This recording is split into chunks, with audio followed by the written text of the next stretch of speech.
Middle east tensions అయితే సంచలనం రేపుతున్నాయి. Strait of Hormuz అంటే ఏంటి, దీన్ని ఇరాన్ వాళ్ళు క్లోజ్ చేయడం వల్ల మన ఇండియన్ మార్కెట్ ఎలా రియాక్ట్ అవుతాయి, అలానే క్రూడ్ ఆయిల్ ధరలు ఎలా రియాక్ట్ అవుతుంది, ఆల్రెడీ ఇలాంటిది గతంలో జరిగినప్పుడు మార్కెట్ ఎలా రియాక్ట్ అయింది, దీన్ని కొత్తగా మార్కెట్ లోకి వచ్చిన ఇన్వెస్టర్స్ ఎవరైతే లంసమ్ గా పెట్టుబడి పెట్టినా ఆర్ నెల నెల ఎస్ఐపి రూపంలో ఇన్వెస్ట్ చేస్తున్నా మీరు దీన్ని ఎలా అర్థం చేసుకోవాలని మనం ఈ వీడియోలో మాట్లాడుకుందాం. యుఎస్ ఇజ్రాయెల్ కలిసి ఇరాన్ మీద చేస్తున్న స్ట్రైక్స్ కారణంగా మళ్ళీ ఇరాన్ ఇజ్రాయెల్ మీద దాడి చేయడమే కాకుండా గల్ఫ్ కంట్రీస్ మీద కూడా ఇరాన్ వెళ్తుంది.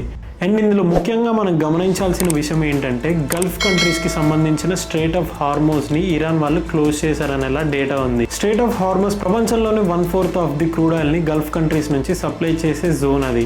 దీన్ని ఇరాన్ వాళ్ళు క్లోజ్ చేయడం వల్ల దాదాపు 67 నుంచి $72 పర్ బ్యారెల్ ట్రేడ్ అవుతున్న క్రూడ్ ఆయిల్ కాస్త ఈ టెన్షన్స్ మేజర్ అవుతుంటే దాదాపు $120 నుంచి $150 పర్ బ్యారెల్ దాకా వెళ్తుందనేలా డేటా ఉంది. 1 బ్యారెల్ వచ్చేసి 159 లీటర్స్. ఇది టోటల్ గా గ్లోబల్ సప్లైకి మంచిది కాదు.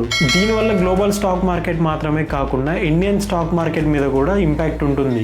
ఎందుకంటే దాదాపు 2.6 బిలియన్ బ్యారెల్ పర్ డే దాకా ఇండియా ఇంపోర్ట్ చేసుకుంటుంది. దీనివల్ల మన దగ్గర ఉన్న ఏ కంపెనీస్ లో మనం నెగిటివ్ ఇంపాక్ట్ చూడొచ్చు అనేది ఇక్కడ మీరు చూడొచ్చు. ఇలాంటి టైంలో కొత్తగా వచ్చిన ఇన్వెస్టర్స్ ఏం చేయాలి? భయపడకండి.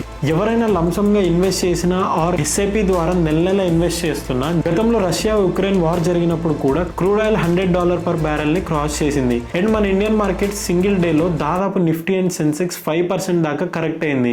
అండ్ 1 మంత్ తర్వాత వార్ అన్సర్టనిటీస్ మార్కెట్ లో క్లియర్ అయ్యాక స్ట్రాంగ్ డొమెస్టిక్ ఇన్వెస్టర్స్ ఇన్ఫ్లోస్ వల్ల మ్యూచువల్ ఫండ్స్ అండ్ ఎస్ఐపి ద్వారా మార్కెట్ లోకి వెళ్లే డబ్బుల వల్ల మార్కెట్ నెల లోపల 7 to 8% దాకా రికవర్ అయింది. ఈ టైంలోనే ఇన్వెస్టర్స్ ఎవరైతే లాంగ్ టర్మ్ విజన్ తో ఓపిక్ గా వెయిట్ చేశారో మళ్ళీ వాళ్ళ ఇన్వెస్ట్మెంట్ స్టేబుల్ గా అయ్యాయి. తొందరపడి కరెక్షన్ లో ఇన్వెస్ట్ చేసిన డబ్బుల్ని తీసిన వాళ్ళు మాత్రం లాస్ లో మిగిలిపోయారు.